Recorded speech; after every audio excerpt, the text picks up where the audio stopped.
दीपू चंद्र की मौत के बाद भारत के अंदर एक गुस्से का माहौल है। दुनिया में भारत के लोग अब इस बात को उठा रहे हैं कि आप लोग कैसे उस्मान हदी एक व्यक्ति, दूसरी तरफ दीपू चंद्र दास, इन दोनों की मौत पर अलग अलग स्टैंडर्ड्स रख सकते हैं। उस्मान हदी की मौत को अभी तक बिना जांच के ही पूरी तरह से स्टेट के खिलाफ मान लिया गया, और वहीं दूसरी तरफ दीपू चंद्र दास, जिसके बारे में अखबार लिख रहे हैं कि कोई भी एविडेंस नहीं है कि उसने किसी भी प्रकार की ईश निंदा की हो, कोई एविडेंस फेसबुक पोस्ट पर भी प्रेजेंट नहीं है जिसको आधार मानकर उसके खिलाफ यह अन्यायपूर्ण हरकत की गई थी, जिसको जिंदा जला दिया गया था। सोचने वाली बात यह है कि दीपू चंद्र दास, जिसकी मौत को, जिसको मारना जनता ने अपने हाथ से न्याय की पूर्ति के लिए किया कि चलो न्याय हम दे देते हैं, तो ऐसे में फिर स्टेट की जरूरत ही क्या है? बांग्लादेश को सरकारों की जरूरत ही क्या है अगर जनता ही न्याय देने लगे? ऐसे में ये जो स्टेटलेसनेस उत्पन्न हो रखी है बांग्लादेश में, इसके खिलाफ दुनिया के अंदर अब लोग प्रदर्शन पर उतरे हैं।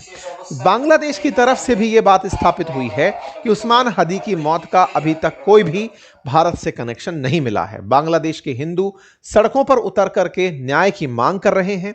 लोग इस झूठे तरीके से दीपू जो निर्दोष था उसको मारने पर कट्टरपंथियों के खिलाफ एकत्रित हो रहे हैं। जैसा कि आप सभी जानते हैं, बांग्लादेश में भारत की तमाम जितनी भी हाई कॉन्सुलेट्स हैं या हाई कमीशन ऑफिस हैं, उनको निशाना बनाया जा रहा है। उसी की प्रतिक्रिया स्वरूप भारत में भी आज ढाका की जो कॉन्सुलेट यानी बांग्लादेश का जो यहां पर हाई कमीशन ऑफिस है, उसके बाद विश्व हिंदू परिषद के लोग एकत्रित हुए, और एकत्रित हुए लोगों ने पुलिस की लगाई बैरिकेटिंग को तोड़ दिया और निकल करके ढाका यानी बांग्लादेश की भारत के अंदर जो हाई कमीशन है उसके बाहर प्रदर्शन किए। यह टिट फॉर टैट जैसा है। अगर बांग्लादेश को यह लगता है कि भारत ने अपनी तरफ से यह प्रतिक्रिया क्यों दी, इसके लिए उन्होंने एनवॉय को बुलाया, लेकिन वास्तविकता यह है कि भारत के खिलाफ जो बांग्लादेश में माहौल है उसके लिए वाकई में भारत जिम्मेदार नहीं है। भारत ने शेख हसीना को शरण दी है, जो कि हमारे देश के नियम में है कि हमारे पास कोई भी आएगा हम शरण देंगे। हमने बहुत बार लोगों को शरण दी है, हम इसको भी शरण दिए हैं, लेकिन इसका मतलब यह नहीं हो जाता कि आज बांग्लादेश के जो हालात हैं उसके लिए हम जिम्मेदार हैं। बांग्लादेश में आज कोई भी घटना घटती है, भारत को उसके पीछे जिम्मेदार ठहरा दिया जाता है। इसका मतलब यदि लोगों ने समझा कि तुम हमें कमजोर मत समझो, मैं कई बार बोलता हूं कि भारत को चुप रहना, भारत का चुप रहना बांग्लादेशियों में दुस्साहस बढ़ा रहा है, और संभवतया ये जो बयान है इसी बात की वजह से आज लोगों में यह भाव उत्पन्न हुआ है कि हमारी चुप्पी को हमारी कमजोरी तो नहीं समझे जाने लगा है। इसके चलते आप लोगों को जो यहां पर देख रहे हैं प्रोटेस्ट करते हुए और all eyes on Bangladeshi Hindus कहते हुए जो लोग ये प्रदर्शन करते हुए दिख रहे हैं, ये ढाका की एम्बेसी यानी कि बांग्लादेशी की जो एम्बेसी भारत में है उसके बाहर प्रदर्शन कर रहे हैं। प्रदर्शनकारियों ने बाकायदा बैरिकेटिंग तोड़ी, पुलिस के कंट्रोल से बाहर हो गए और ये लोग प्रदर्शन करते हुए अंदर तक चले गए। यहां पर इनकी प्रतिक्रिया या फिर जो विरोध है वो इस बात के खिलाफ है कि आप भारत को अपने यहां पर फैटी अव्यवस्थाओं के लिए जिम्मेदार मत ठहराइए। यहां पर जिन लोगों को आप देख रहे हैं उसमें तमाम लोग प्रतिक्रिया की तरह से यहां पर हैं। ये दिल्ली में ही नहीं अपितु कोलकाता में भी प्रदर्शन हुए। कोलकाता के अंदर जिस प्रकार से हिंदुओं के खिलाफ हो रही हिंसा को उठाया गया, लोगों ने इस मामले को कई जगह पर प्रोटेस्ट के रूप में डेप्यूटी हाई कमीशन बांग्लादेश के ऑफिस के बाहर भी प्रदर्शनकारियों के द्वारा प्रदर्शन किया गया। हिंदू ग्रुप्स ने बांग्लादेश का जो वीजा सेंटर है सिलीगुड़ी में उसके बाहर भी प्रोटेस्ट किया। बांग्लादेश के हाई कमीशन ने इससे चलते अपनी वीजा सर्विसेज को रोक दिया, सिक्योरिटी सिचुएशन बता करके। बांग्लादेश हाई कमीशन जो न्यू दिल्ली है वो टेम्परेरी सस्पेंड कर दिया अपनी सारी कॉन्सुलेट सर्विस को कि नहीं भाई, क्योंकि इन्हें लग रहा था कि भारत के खिलाफ जो प्रदर्शन हो रहे हैं भारत ही भुगतेगा। यहां पर रिवर्स हुआ, यहां से भी सारी की सारी सेम प्रतिक्रियाएं गई और उन्होंने अपनी तरफ से यहां पर सारी सर्विसेज सस्पेंड कर दी, तीखी जांच बिठा दी गई। यहां पर याद दिलाने वाली बात यह है कि बांग्लादेश में रह रहे हिंदू बांग्लादेशी हिंदू हैं, जिन्होंने बांग्लादेश में ही रहना प्रेफर किया था, उनके पास भारतीय नागरिकता नहीं है, लेकिन उन बांग्लादेशियों को केवल भारत के खिलाफ टारगेट किया जा रहा है। उन बांग्लादेशी हिंदुओं को जिस प्रकार से दीपू चंद्र दास को आग के हवाले किया गया, जिंदा जला दिया गया, वो दर्शाता है कि वो अपने ही लोगों के खिलाफ, भारत के खिलाफ प्रदर्शन करते हुए हालत ये कर दी है। यहां पर विचित्र स्थिति सोचिए, भारत में तो आंकड़े बताते हैं 2001 से 11 के बीच में कई हायर गवर्नमेंटल और मीडिया फिगर्स में यह बात निकल कर आती है कि लगभग 1.25 करोड़ बांग्लादेशी भारत में रह रहे हैं। सरकारी आंकड़ों का भी, सेंसस का भी डेटा देख लें तो कम से कम 35 लाख के आसपास 2011 के आंकड़ों के हिसाब से बांग्लादेशी भारत में रहते हैं। यदि ये टिट फॉर टैट जैसी हरकतें होती चली गई तो भारत में तगड़ी अव्यवस्था देखने को मिल सकती है, जिससे बांग्लादेश को और भारत सरकार को दोनों को सचेत होने की आवश्यकता है। लोग अपनों का और भारत के खिलाफ होता प्रदर्शन शायद ना हैंडल कर पाए, यह समझने की आवश्यकता है। ऐसे में बिजनेस स्टैंडर्ड इस बात को लिखता है कि ढाका ने समन किया इंडियन हाई कमिश्नर को, अपने यहां बुलाया, बुला करके साहब उनसे बांग्लादेश का जो मिशन है भारत में, वहां पर जो प्रदर्शन हो रहे हैं उनके बारे में सवाल जवाब किया कि साहब आपके यहां पर हमारे खिलाफ प्रदर्शन क्यों हो रहा है। आप गए साहब, जाकर के आपने अपनी बातें रखी।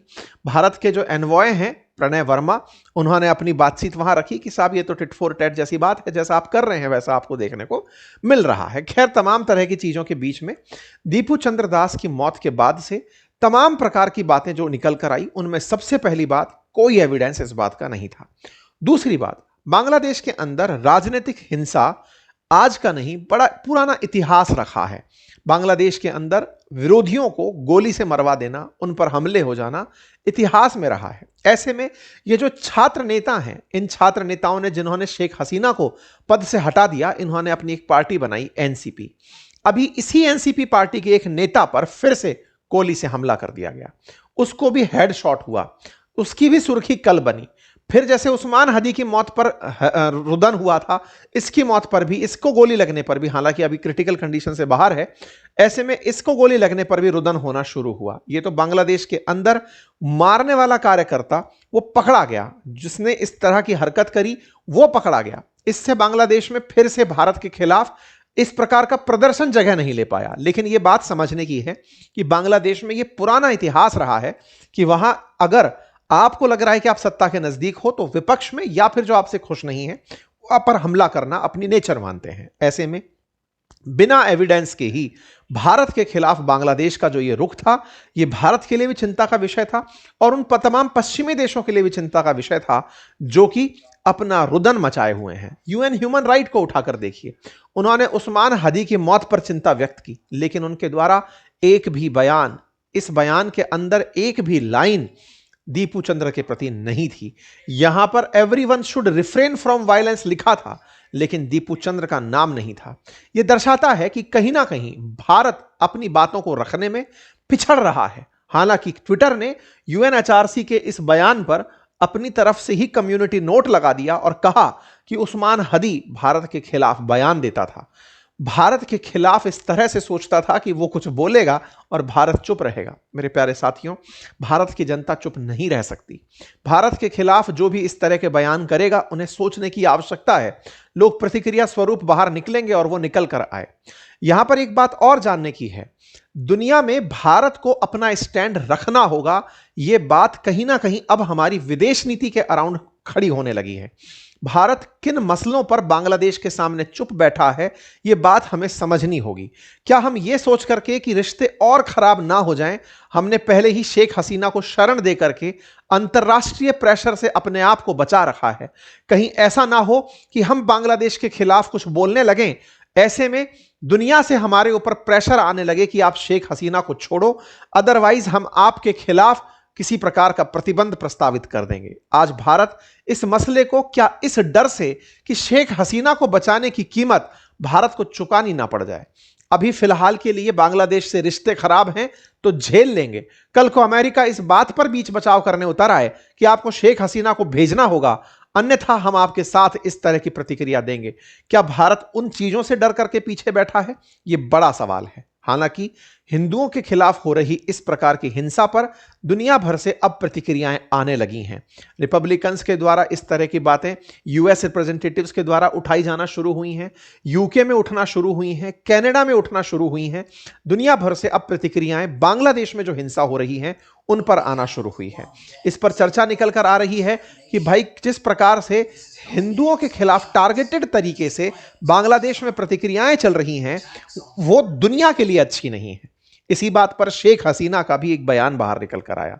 शेख हसीना ने बहुत ही सही तरीके से एक बात को रखा और वो बात यही थी कि ये कैसी स्थिति है कि किसी देश के अंदर इतना कायोस है कि जर्नलिस्ट सेफ नहीं है, सिटी सेफ नहीं है, मीडिया को चुप करा दिया गया है, सांस्कृतिक साइट्स पर हमले किए जा रहे हैं, डिप्लोमेसी को धमकाया जा रहा है। ये कैसी स्थिति है? बांग्लादेश ने खुद के लिए क्या बनाकर रखा है? वास्तविकता में यह बात तमाम उन बांग्लादेशियों को समझनी चाहिए जो एक समय तक जाने जाते थे इस बात के लिए कि इनके यहां की पर कैपिटा इनकम भारत के कंपटीशन में एक बार तो भारत से आगे भी निकलने की खबर बनी थी। आज वो बांग्लादेश अगर सुर्खियों में है तो अपने यहां पर चल रही हिंसाओं के चलते, राजनीतिक अस्थिरता के चलते। आज बांग्लादेश पाकिस्तान के करीब जाकर के कितना गड्ढे में गिर गया है, यह बांग्लादेश को समझने की आवश्यकता है। एक समय बांग्लादेश को दक्षिण एशिया का मैन्युफैक्चरिंग हब बनते देखा जा रहा था। कपड़े के उत्पादन में बांग्लादेश बहुत तेजी से आगे बढ़ रहा था। आज वहां पर फैक्ट्रियां लगातार बंद हो रही हैं, वहां से मजदूर पलायन कर रहे हैं, भूखे मरने के लिए विवश हैं, बेरोजगारी चरम पर है, क्योंकि वहां पर सत्ता की अस्थिरता ने, जो कि शेख हसीना के समय पर पूरी तरह से मैन्युफैक्चरिंग के केंद्र में आगे बढ़ रही थी, आज वहां पर इन्हें हटाकर अपनी सत्ता बनाने की जो चाह से मोहम्मद यूनुस की है, उसने इन्हें पूरी तरह से बर्बाद कर दिया है। इसी बात को रूस ने इन्हें याद दिलाते हुए कहा। रूस के जो प्रतिनिधि बांग्लादेश में हैं, अलेक्जेंडर ग्रिगनोविच, इन्होंने बांग्लादेश को याद दिलाते हुए कहा कि 1971 मत भूलिएगा, जिस समय भारत और रूस ने मिलकर के तुम्हारा जन्म करवाया था। यहां पर बकायदा इनके द्वारा यह शब्द मेंशन किया गया कि भारत ने किस प्रकार से बांग्लादेश का बचाव किया, या बांग्लादेश को पैदा होने में, क्योंकि पाकिस्तान, पूर्वी पाकिस्तान बांग्लादेश बना था, उसके जनक के रूप में भारत की भूमिका को रूस ने बांग्लादेशियों के सामने दोहराया। उन्होंने कहा कि उस समय आपको याद होना चाहिए कि 1971 में अमेरिका पाकिस्तान के साथ जा खड़ा हुआ था और 1971 का वॉर भारत के ऊपर धकेला गया था। पाकिस्तान ने इसे इस तरह से लिया था कि भारत बांग्लादेश या पूर्वी पाकिस्तान में अस्थिरता का बड़ा कारण है, जिसके चलते भारत पाकिस्तान के बीच युद्ध की नौबत आ गई थी। ऐसे में रूस भारत के साथ आया था और हमने पाकिस्तान के 2 टुकड़े करवाए थे। पाकिस्तानियों को, मतलब 93 पाकिस्तानियों को सरेंडर करवा दिया था। जो हालात थे वो आपके सामने हैं। आज यही पाकिस्तान, पूर्वी पाकिस्तान, बांग्लादेश आपस में मिल रहे हैं और इनका मिलना भारत के लिए घातक बन रहा है। घातक कैसे बन रहा है? यह आदमी एक और स्ट्रेटेजिक प्लानिंग में लगा हुआ है, और वो प्लानिंग ये है, भारत में जिस तरह की आए दिन मांग उठ रही है, और वो है सिलीगुड़ी कॉरिडोर चौड़ीकरण योजना। भारत में डिमांड उठ रही है कि रंगपुर को पूरी तरह से कब्जे में लेकर के सिलीगुड़ी कॉरिडोर को भारत को चौड़ा देना चाहिए। दूसरी तरफ चर्चा है कि चिटगांग को, जो पोर्ट है, त्रिपुरा को, मेघालय को, इनको, त्रिपुरा मिजोरम को पूरी तरह से चिटगांग को कब्जे में लेते हुए पूरी तरह बीच पर पूर्वोत्तर भारत को ले आना चाहिए। भारत में जिस तरह की ये मांग उठ रही है, इसी मांग के बीच में ये पाकिस्तान से बातचीत करने निकल रहे हैं। बातचीत की जानकारी निकल कर आती है एक एक्सक्लूसिव खबर में, रिपोर्टर्स के माध्यम से जानकारी बाहर निकल कर आती है कि पिछले दिनों में जो पाकिस्तानी ऑफिशियल्स आकर के बांग्लादेश पहुंचे थे, वो असल में पाकिस्तान के साथ में, बांग्लादेश के साथ में सऊदी अरब स्टाइल वाली डील करने आए थे। आपको याद होगा, हमने आपको कुछ दिनों पहले एक सेशन किया था जिसमें बताया था कि कुछ बड़ा करने की फिराक में बांग्लादेश लगा है।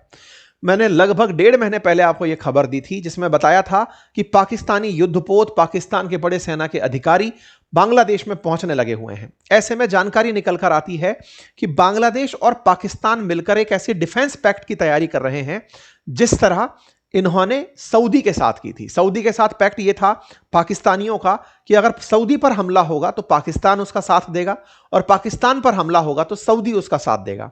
पाकिस्तान वैसा ही डिफेंस पैक्ट बांग्लादेश के लिए लाना चाहता है, जिसके तहत अगर कल को बांग्लादेश पर भारत हमला करता है तो पाकिस्तान उसके साथ खड़ा रहेगा। वहीं दूसरी तरफ भारत पाकिस्तान के बीच में कभी तकरार होता है तो बांग्लादेश उसका साथ देगा। यह वापस से 1971 से पहले वाली स्थिति पैदा होती हुई दिखाई बांग्लादेश में दे रही है। भारत को आवश्यकता है कि इसे किसी ना किसी तरीके से रोका जाए, और जो भी आवश्यक कार्रवाई है, ये जो चौड़ीकरण योजना है सिलीगुड़ी कॉरिडोर की, अगर ये करना है तो इसे इस पैक्ट से पहले ही निपटा दिया जाए, बाद की बाद में देखी जाएगी। कुल मिलाकर के ये तमाम चीजें हैं। इसी बीच में जो स्पेशल एनवॉय हैं, एससीए एम्बेसडर सरगई गोर, इन्होंने अभी बांग्लादेश के साथ बातचीत की है, चीफ एडवाइजर से बातचीत की है, उनके यहां पर अपने इंटरेस्ट साझा किए हैं।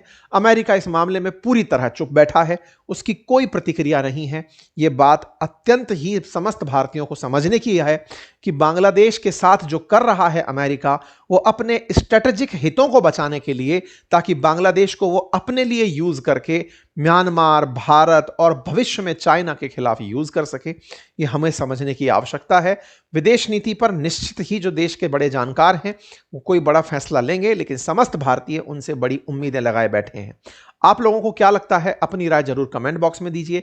चैनल पर नए हैं तो सब्सक्राइब कर लीजिए। मेरे प्यारे साथियों, एक अतिरिक्त जानकारी, क्रिप्टो के बारे में तमाम प्रकार की जानकारियां मार्केट में चल रही हैं, लेकिन इसी बीच में विद्यार्थी और लिसनर्स की बड़ी डिमांड पर मैं क्रिप्टो का एक पूरी तरह से फ्री कोर्स लेकर आ रहा हूं, और यह कोर्स डिटेल में होगा हमारे चैनल बातें बाजार की पर, जिसमें A to Z आपको क्रिप्टो की लर्निंग से लेकर के ट्रेडिंग तक की सारी जानकारी सिखाई जाएंगी।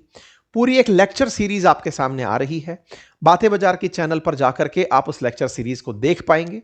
उम्मीद है कि 25 तारीख तक आपके सामने लेक्चर सीरीज के वीडियोस आने शुरू हो जाएंगे। आपको यह इन्फॉर्म इसलिए किया जा रहा है ताकि आप इन्फॉर्म्ड सिटीजन बन करके अपने निवेश के लिए सही फैसले करें। फिलहाल के लिए इतना ही। बहुत बहुत धन्यवाद।